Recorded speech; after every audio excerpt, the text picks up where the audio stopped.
This morning our subject will be the artisan in the temple. The artisan in the temple is always each individual. Each of us are consecrated to being workmen to build the temple of God. Somewhere along the line in the snarl of the human personality, we become involved in the concept of saying, someone else but not I. We do this through several methods. We eliminate ourselves from becoming artisans by saying we are not worthy of being artisans. We eliminate ourselves from becoming artisans by saying other people do not think we are worthy to be. Therefore, the first concept that is utterly important to us is the concept of recognizing not what man thinks, but what God thinks and what God has thought. The primal purpose of the Creator to make of man an artisan in the temple, then, is an activity of the wise master builders of the race, the ascended masters. Many times we are prone also to fail in the recognition of their role in our development. This is done through many methods. Again, I am not worthy, or someone does not think me worthy. And this is always based on past performance and the assessment of either the individual or the other person of our value in life. And our value in life is in reality on a sliding scale. Which way do you want to slide? That's what it boils down to. Personally, I don't think that we should slide either way. I think we should move forward and be propelled forward by the great motor of life, which is joy. Saint Germain has referred to joy as the motor of life. I think that joy in being an artisan in the temple is probably the most important function that a human being can actually engage in. We have many functions from the cradle to the grave, but our destiny lies not there. We eat, we sleep, we procreate, we marry, we are given in marriage, we enjoy nature, we work. We may amass money, or we may have no money. We may develop a little, or we may not develop at all. It's all a matter of what takes place in our individual worlds. For here man is very much the individual, and the artisan in the temple is first of all an individual. It is true, of course, that we're all a part of God. We can apply this to the whole world. We can say that Adolf Hitler was a part of God, as well as we can say that Mother Cabrini was a part of God. We can apply this term, this epithet, to the most sublime individual or the most ridiculous individual, the Austrian paper hanger, who ruled an empire. It doesn't matter, some people say. I say that it does matter, and the masters say that it does matter, and our presence tells us that it matters. It matters very much what we do and what we think. As a man thinketh in his heart, so is he, is not only a truism, it is a statement and restatement of the old law. Therefore, the artisan in the temple must be aware of his thoughts about himself. because our thoughts about ourselves are indeed effective. They're effective and they're affective. They affect us for good or ill, and they affect others for good or ill, our thoughts. And so I want to discuss with you, in connection with this sermon this morning on the artisan in the temple, the question of spiritual facility. In other words, the opening up of spiritual vision, the powers of spiritual perception. This seems to be a goal in the lives of many people. The desire to be able to do the same thing that Jesus did, that the great masters do. And they will apply it to seership as well, and say, I would like to possess the power to be able to see into the invisible, to be able to hear at a distance, to be able to project the consciousness out of the body. Recently, I visited with a man who was assisting Tom Miller in making our movie. And on his desk, I found, where the nameplate usually goes, a plate that said, Chairman of the Board, B-O-R-E-D. And I realized full well, even in that whimsical statement, that many people today are bored because they are not artisans in the temple consciously. If we are integrated into a master plan, or integrated into the master plan in our consciousness, we have an entirely different sense of doing. Everything we do takes on a different phase of meaning. The little boring task becomes a movement in the mainstream that is leading us to a final goal, which final goal we recognize is only final in a cyclic sense, because once it is achieved, a greater goal is beyond it, and the ultimate purpose is thereby served. But now we return to the thought, the very key thought about the artisan in the temple, the thought of opening the centers, the thought of having spiritual perception. They say that knowledge is power, and whereas physical knowledge and material knowledge has always been considered to be power, thus we have secular education, spiritual knowledge, or seership, the ability to be able to see at a distance, to possess psychic faculties, seems to be a premium in the consciousness of people today, who feel that once they have this power, they have achieved the ultimate. I would point out today, in the name of El Moria and at his request, the grave dangers attendant upon the opening of the centers prematurely, and the great good fortune that comes to people who do not open the centers prematurely. Long ago, in a lecture I gave, I referenced the concept of, thank God you cannot hear the footsteps of a fly. And this is very important, because if we had a magnification per se in our hearing, making it so keen and acute that we could hear the moth consuming our garments in the closet, and everything were to manifest in a similar scale, we would often find that life is deafening to us, even physically. And we would not live in a world of peace or quiet even in our sleep. We would be constantly disturbed by this super hearing. So you see, dramatically we can reveal to you the blessedness of tempering the wind to the shorn lamb.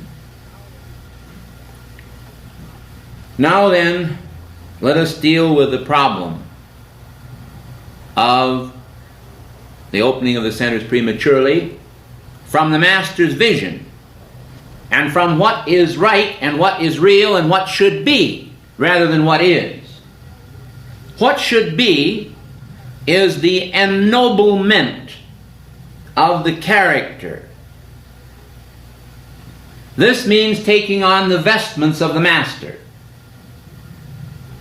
The vestments of the Master investing one's consciousness in the Master's sense about everything, leaving alone the human sense.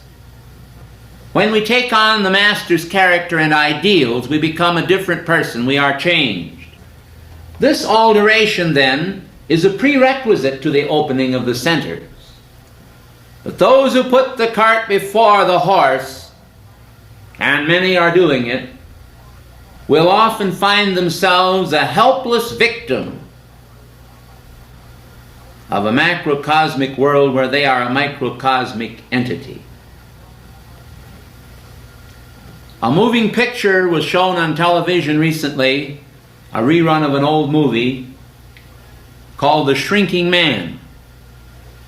It dramatically illustrated this whole concept. The man began to shrink until eventually he had to live in a dollhouse. Then from the dollhouse he went down to the point where he could crawl into a mouse hole, and he had to run from the house cat. In the end of the movie, after having had a battle with a spider, wherein he used the pin as a harpoon and finally impaled the spider on this pin, he escaped into the grass, which was a forest of giant trees, through an opening in the screen which was larger than a window. And he continued to shrink. And as he looked out there in the grass and the whole universe and at the stars, he said, in reality, all is a matter of relativity. So he felt he was going into an infinity within, as well as if he had become one who continually enlarged, the enlarging man. Because after all, he found that he had all of the faculties of consciousness when he shrunk, you see. Now, what I'm trying to do this morning is to illustrate for you, for all time I hope, the principle that the horse must be before the cart, the horse of development, of character ideals, of spiritual rapport with God and the Masters that enables us to think in their terms and in their frame of reference before we open those ghastly centers, which can become the means, yes, of our reaching into the macrocosm and finding God, but prematurely when opened can cause us no end of grief, because we find ourselves helpless, naked, before this whirlwind of psychic forces which will be able to move us as easily as a straw is cast into the wind. So above all things then, understand that the artisan must first of all develop the consciousness of the temple of God. He must recognize that his body is the temple of God, but he must carry it a step further and say that his mind is the temple of God. People don't understand St. Paul. They don't understand the scriptures that refer to the fact that the body of man is the temple of God, and they don't understand that the body is always fourfold. When the term is used in the scriptures, the body is the temple of God, it means the body, the consciousness, the mind, the feeling world, the allness of man, of individuality, is the temple of God. But we seem to think in terms of the body, and we wash the outside of the platter scrupulously clean. We clean our ears, we clean our noses, we clean our face, we clean all over physically. But we are dirty in our minds, and dirty in our consciousness, and dirty in our feeling world without ever realizing it, because we attach scrupularity, the state of being scrupulous. We attach this to the physical self and often overlook the real human being, the total consciousness of our being. And this is why I say that it is very clear to me now that the artisan must always first develop his spirituality, his spiritual nature. He must develop his feelings of love and obedience to the Christ, his feelings of respect for human beings that are here on earth besides him, right beside us. people are living, and they have rights. We see it on the nation's highways. We saw it again, dramatically illustrated. That almost every single time that we went forward to pass, even if we were only 10 feet behind another car, the other car, if it was a Volkswagen or a huge van, would pull out directly in front of us, having no regard whatsoever for their own life or limb or for ours. And the speed didn't seem to matter. We could be coming at them at 80 miles an hour or coming at them at 20 miles an hour. They would still dart out, you see. Showing that the problem that the world has today is a problem of recognizing one's brother and showing, evidencing concern for his life, not just our own. We find that in the social aspects of organizations such as the Communist Party and the Center for the Study of Democratic Institutions in Santa Barbara, that these social aspects are stressed and they are considered as human problems solvable in the chemistry of humanity. But the centuries have not shown or demonstrated, in fact, that man by intellectualism is able to effect emotional control. To the contrary, those who are at all versed in skillful diplomacy soon come to realize that there is no question about it. You have to win the feelings of people before you can even direct or guide their minds. So we again learn about others and we learn about ourselves in those intrapersonal relationships that we engage in through what we term friendship and through this business of living. So the artisan in the temple must be exceedingly aware of himself. And the artisan in the temple must be aware of the need to first develop the Christ aspect of the person, and then to understand that once the Christ aspect is developed, that it itself possesses the natural trigger quality of triggering the stream of natural unfoldment, whereby the spiritual, the psychic senses, the seeing at a distance, the penetrating vision will unfold with it. And I can cite, although I do it humbly in God's eyes, to a very limited degree, my own experience, that I never did stress developing along the path of reading people's auras, looking into their past, finding out who I was in some past life. I never stressed being able to project my consciousness at a distance, to control the forces of nature, to bring the elements under obedience. No.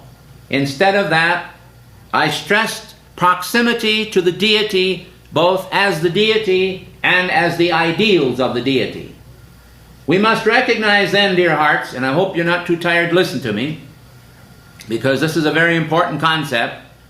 We must recognize that the deity as a person is one aspect, but the deity as his own law is another vital aspect.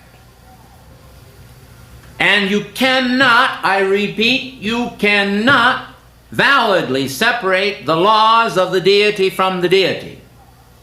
To make a friend out of God and to flaunt his laws will always bring about an attendant manifestation of human jangle and discord in your world that will bring you down and will not raise you up, which should be your aim. So I want to stress that friendship with God means friendship with his laws also, of reasonability, of decency toward our fellow men and to organizational purposes. But now we come for a moment, we stop our process on the artisanship in the temple, on the artisan in the temple, and we begin to examine the aspect of the artisan in the temple from the standpoint of the guild. We are going to look at group activity for a moment in the temple. We talk about individuality and individuality of expression. But we ask ourselves in the business of the workaday world, in the business of living, what can we do as a group that we cannot do as an individual? And we find that we have multiplied the power of the individual enormously in the world scene when we harness the individual's talents and abilities in group action. And so here we have the developing of what we will term a spiritual guild. And the forming of the spiritual guild is, in essence, the activity of the Great White Brotherhood. You might apply it to the Summit Lighthouse as an organization and say that we are members of the guild, that this is our guild hall, that we are artisans in the guild, or workmen in the Lord's temple, that we are a part of the building of the temple in this age. This epoch is ours, that our energies are ours. Now what we do with those energies, what we do with our lives, how much we contribute of meaningful activity to the aspect of the guild, and hence to the manifestation of the total culture, which I will bring out, is the Great White Brotherhood. In other words, the Great White Brotherhood represents the culture. The guild represents the summit, and the artisan represents the individual summiteer, a member. Unless we have some developed sense of this, and a realization that we cannot put now the cart before the horse, and develop some superseership which seeks to evade responsibility by making us possessed with a capacity which we do not really have, thus fooling ourselves. We have to cast this aside. Instead of that, we must face up to reality. I suspect that this last statement may not have been fully grasped by all of you. So I would like to point out that there is a tendency toward spiritual sloth on the part of practically everyone. Thus, we must equate the scriptures that Jesus brought out with the subject matter at hand, and remember that his words must, in this case, be taken literally, as in many cases they should, where he says, "The Father worketh hitherto, and I work." I think that if you can take people out on the lawn and then have them weave garlands of flowers and dance around and play little games, that they would expand enormous quantities of energy most happily and give that energy happily. But when that has to be employed in the aspect of work, then we find sometimes that the artisan balks at the fact that he must work. And therefore, we come around to the subject of the Father working hitherto and I work. In my discussions with the Masters, I have learned that their service after the ascension is enormous. That after they pass through the change into the higher octaves, that they just begin to work. And at that level, they have a distinct realization that would not come to us ordinarily of the terrific problems encountered in the building structures that human beings have created in consciousness in the electronic belt and in the four lower bodies. In other words, we have a tremendous structuring of distortion which has occurred in most people. The artisans at the summit here are no exception. Just because we join the guild does not immediately transform us electrically, electronically, so that we can fit the highest schema of the Masters.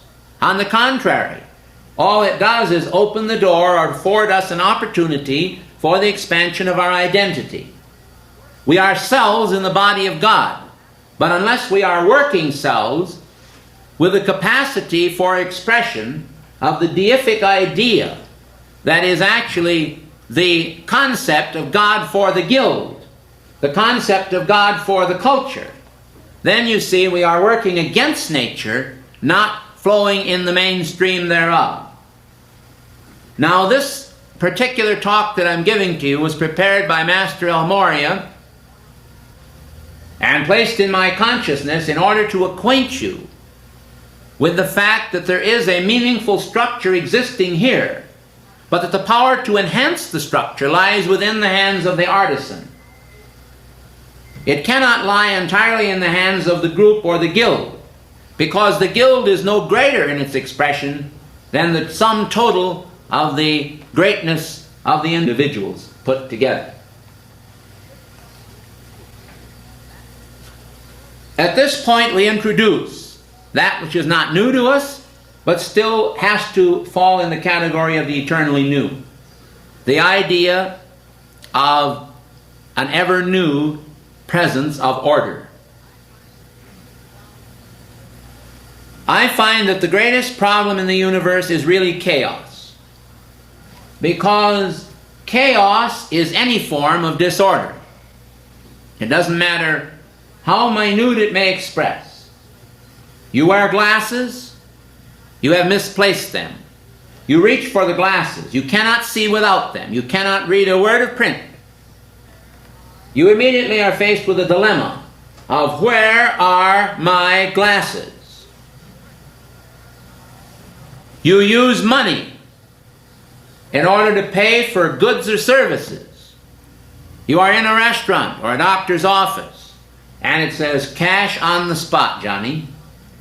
And you reach in your pocket and your wallet is missing. Someone stole it or you left it home.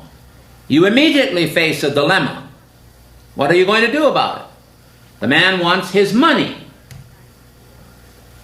So we live in a very, very practical world where chaos introduced into that world shows the need for order. And therefore the Master has stressed to me that the time has come for what he calls the guild hall consciousness, to enter into the artisan sense, as well as the artisan to now begin the development of his sense as a workman in the house of God.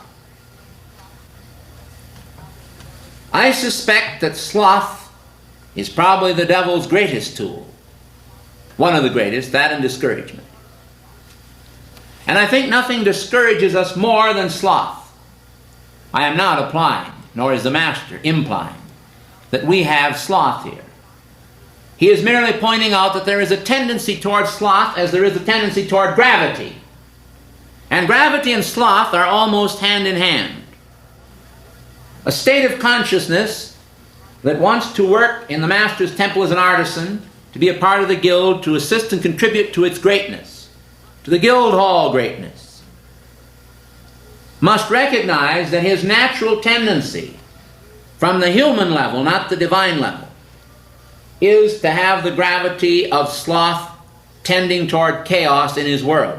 It takes an effort to think and have a place to keep your glasses, to have a place to keep your wallet, to have a place for everything with everything in place. It takes an enormous amount of thought and planning to actually furnish a house or to buy groceries for a given period of time. Tasks that seem very simple are actually colossal when they're multiplied numerically. And therefore the problems, the logistics of the whole world complex are today staggering to the imagination. Is it any wonder then that the benefits of computers was given to our society? And actually, if you will only think of it that way, when you order your life, you are utilizing a giant computer. You are using the whole facility of being, of self, to produce a wanted situation of order in your life. Now I regret very much that I have to take your time for this discussion if I bore any of you. But I assure you that the Master has said that this is a very important message. Just because it may have the earmarks of the obvious about it does not mean it is not important. The Master says the word artisan, the word guild, the word culture, judged from the spiritual aspect, are very vital because they are keys to a functional manifestation of hierarchy upon the planet. Hierarchy is not going to manifest just through the intellect. Hierarchy will manifest through the fourfold nature of man. When we do not need this body anymore, we can shed it. As long as we need it, we should have it in good health and have it in joy. I think then that if we will recognize the forming of good habits and feeding them into our computer is going to make automatic a great deal of our normal functions. And as it makes these functions automatic, it will take more and more of the strain off of the developing embryo from a spiritual standpoint. We are embryonic gods as long as we are involved in the temple magic of just working on the physical body to see that it produces a feeling of elan, of well-being. As long as what we're doing is just that, we are neglecting the developing of our immortal soul. So therefore, shall we then dispense with the physical body? How ridiculous can we be? Of course not. The physical body is an important function, or we would not have it. But don't make it any more important than 25% of the business of living. Take the mind and make it a separate thing, if you will. But always realize the four functions of the four lower bodies must be integrated into the square. And eventually the square, when the physical form is no longer needed, becomes a triad, a triadic manifestation.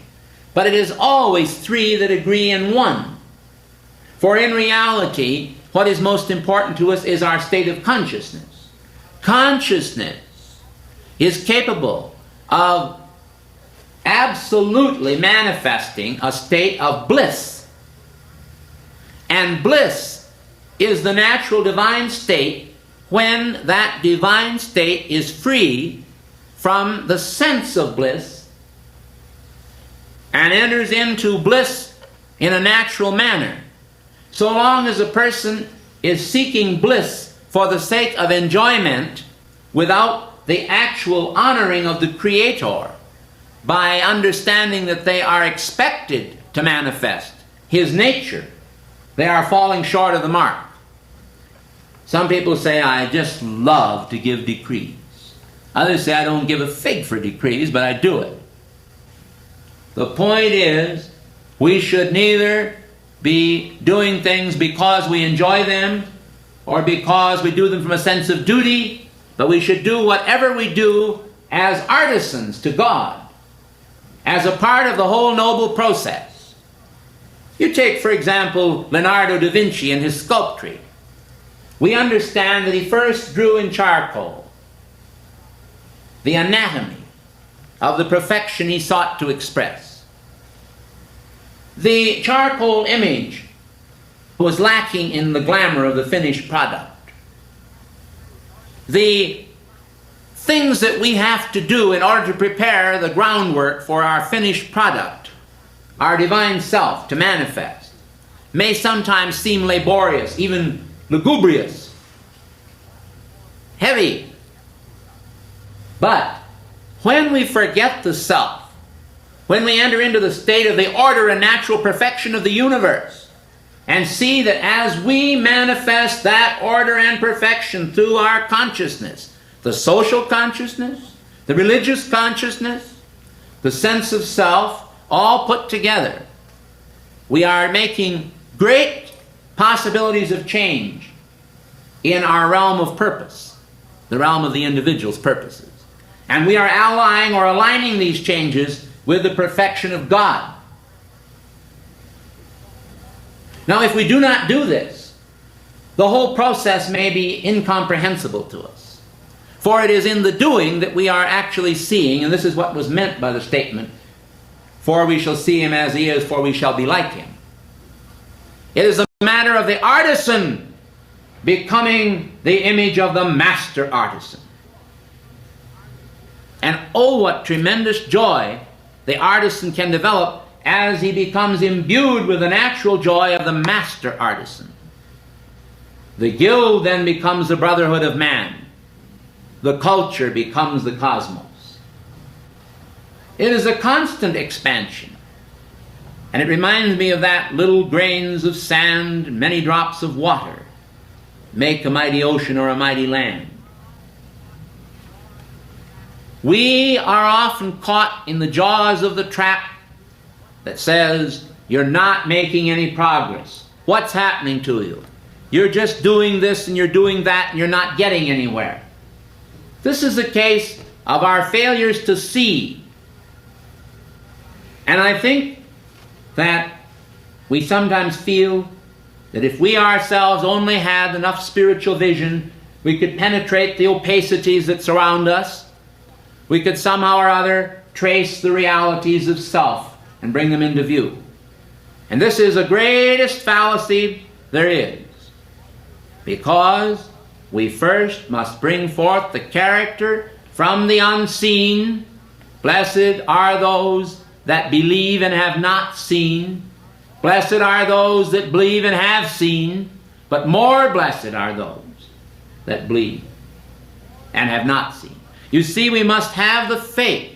Faith is the substance of things hoped for, the evidence of things not seen as yet. We must function from the level of faith by realizing that God is a rewarder of them that diligently seek Him, by realizing that His laws are just, that whatever good things we do we will receive, as evil will be received or returned to us for recompense.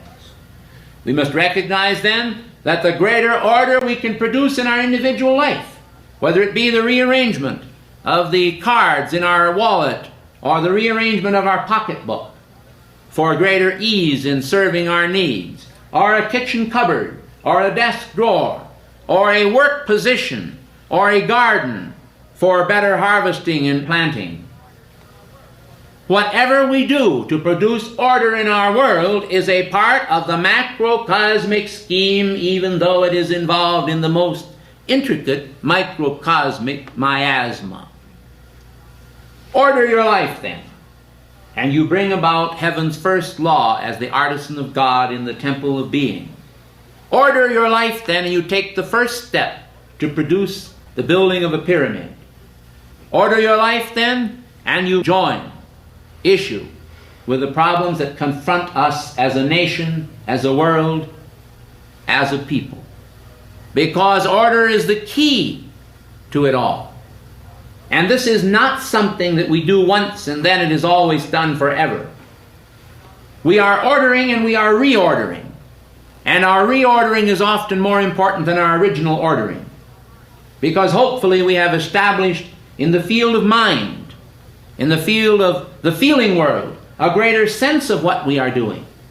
And this is why I say to you today, as we stand upon the threshold of a great springboard that is going to catapult us into prominence in the world, that unless we are ready for that, unless we are ready for St. Germain's plan, unless we are ready with our visual aids, unless we have the facilities to train the people and the program developed here in our pilot activities, we are going to be caught in the middle of the stream and we're not going to have anything that we can travel on.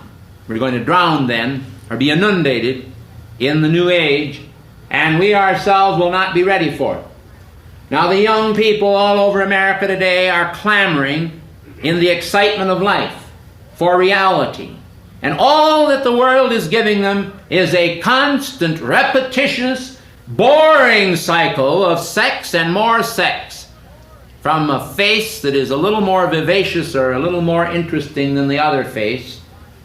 And youth is constantly supplying these new goddesses of the screen, the sirens that lure men to their doom. And what they can't do with sex, they're doing now with glamour, and they're doing it also with greed.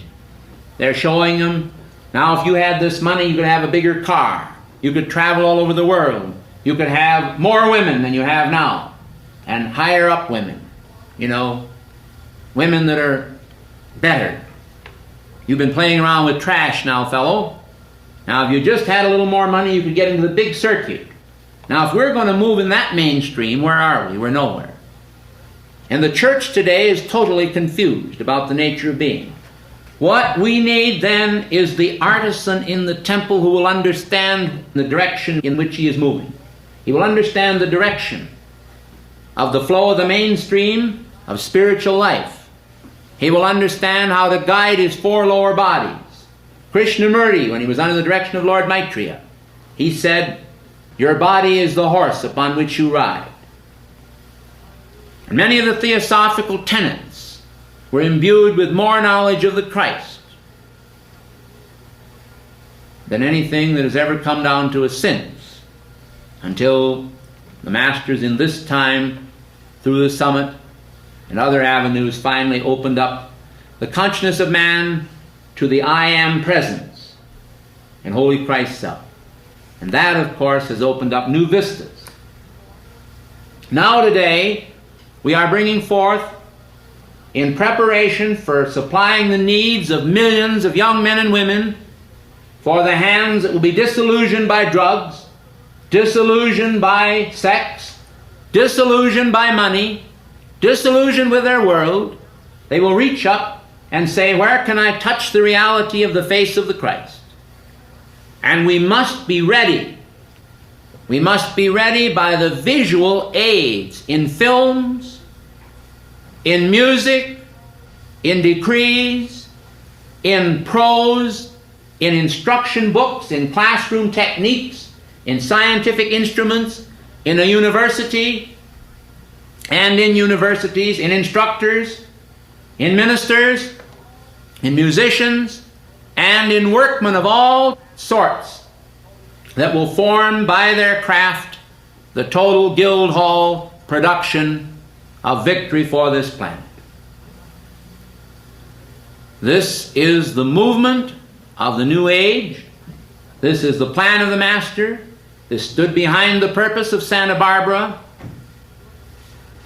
And when I recently stood in Santa Barbara and I saw the arch that was not the Arch of Triumph, because against it leaned a broken, over and bent old gas pump from probably 1925, as I gazed at that arch cracked by earthquakes, and I realized that we had to mend the arch, I saw not only the mending of that arch by the work of our hands and the devotion of our hearts, but I saw the preparing of the necessary classrooms for the first teachers to be turned out by the summit.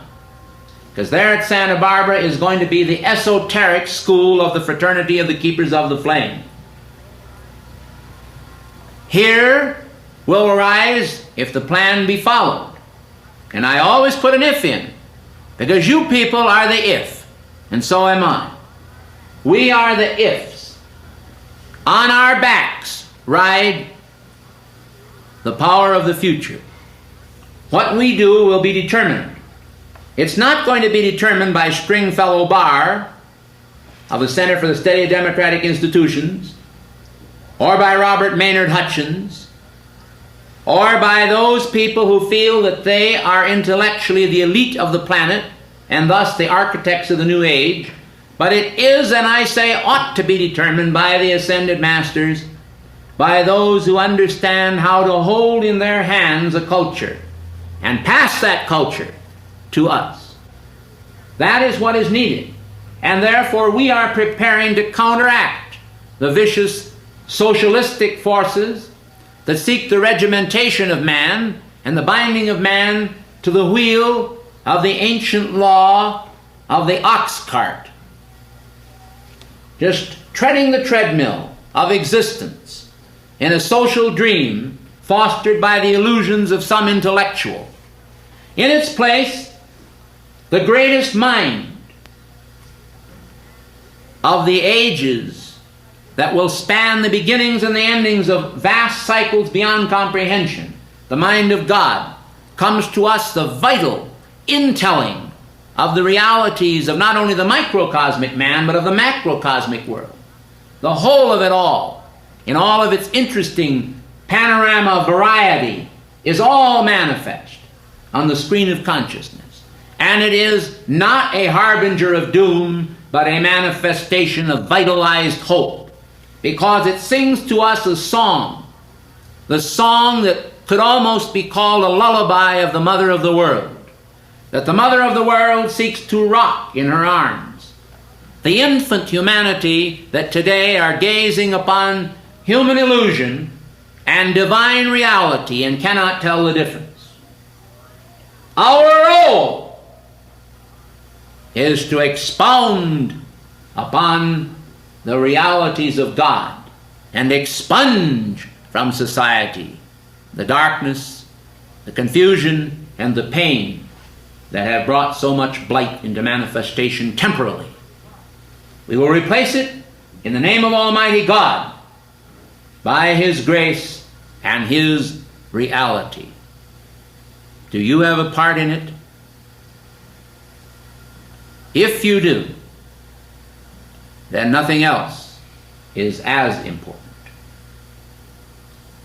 Thank you.